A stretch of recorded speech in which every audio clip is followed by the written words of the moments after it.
Ladies and gentlemen, welcome back to the channel, and today we have a full review for Artifact Seeker, a new action roguelike that's just released on Steam. If you find this video helpful, please consider hitting like and subscribe to help the channel grow, and with that, let's get into it. Artifact Seeker is an action roguelike inspired by the Survivor-style games, and has you choose one of 5 main characters as you attempt to blast your way through hordes of enemies to conquer its 3 main biomes to complete each run. It wears its inspiration pretty heavily on its sleeves, borrowing elements from popular titles such as Vampire Survivors and Slay the Spire. However, the game has enough new and interesting ideas and a ton of upgrades to keep you coming back for just one more run. Thankfully, the gameplay here is pretty satisfying as you get to choose up to 6 main skills during each run, as well as a whole list of unique artifacts that have both set and randomly rolled attributes on them. Your character of choice can also wield up to one of 6 different weapons that can be upgraded during a run. Each biome will be represented by a board that can be traversed one node at a time. This will look familiar to anyone who's played Slay the Spire. These nodes will have regular enemy encounters, elite enemies, treasure rooms, event nodes, and there's a few more, culminating in a big boss battle at the end of each biome. As you level up in each run, you'll be given a choice of skills to take, and you're able to purchase new artifacts to buff your character after each new map node. Both skills and artifacts have synergies. Each item you equip of the same synergy type will increase its bonus stats, and the main skills can be upgraded into super skill variants that give you a huge boost to your power and damage output. The way you mix and match these skills, synergies, and the artifacts really is the core element in creating a build that's successful in Artifact Seeker. I did find the game to be a little easy on the baseline difficulty level. In fact, I didn't actually die until I hit the Atonement difficulty system, where you can manually increase the challenge level by activating negative modifiers prior to starting your run. This will be familiar to those who've played through Hades' Heat difficulty system. You might be thinking, well, okay, then what makes this game stand out? Well, there really are 2 main things. The first one is the artifact collection system. After each successful run, you are able to imprint one version of each artifact into your collection for use in future runs.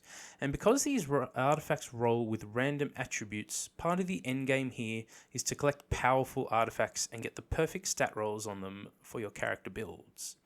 These artifacts can then be shared with the community simply by visiting the artifact vault, hitting the share button, and sharing the code with friends and internet strangers alike. This is a really cool mechanic, and I don't know of any other roguelike that really is doing anything quite like this. The second thing that makes Artifact Seeker really stand out is the depth, variety, and complexity of building out your character, as well as the sheer amount of upgrades for your home base.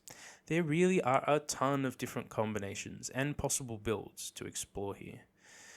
And after 40 hours of gameplay, I am yet to max everything out. And even once you do, you can use spare currency to keep re-rolling the stats on your artifacts. If the gameplay of Artifact Seeker hooks you, you can easily spend up to 50 plus hours in this game. However, there is one major flaw that holds this game back, and it is the art style and visual noise. While your hub town and the static character models look good, the in-game graphics are pretty unremarkable. Character models and enemy models look very basic.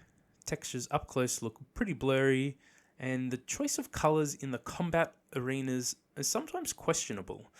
Many of the enemy models and character skills will use the same or very similar shades of, let's say, orange or green as the background colour, creating a scenario where sometimes you just cannot tell what is on the screen. This is especially true as you go into the later stages where there are hundreds of enemies chasing you down at the same time. There is, however, an opaqueness slider for your character skills. Now, this does help, but I feel like better art direction and colour palette choices here would have decreased a bit of this visual noise. It can be hard to keep track of your character model with all this stuff going on the screen. Even having an outline or something around your character model when they move behind obstacles or behind enemies would have gone a long way into helping the visual clarity here. It's also worth pointing out the writing in this game feels a bit off. The English translation here is poor at times, and some of the sentences don't really make sense or flow very well.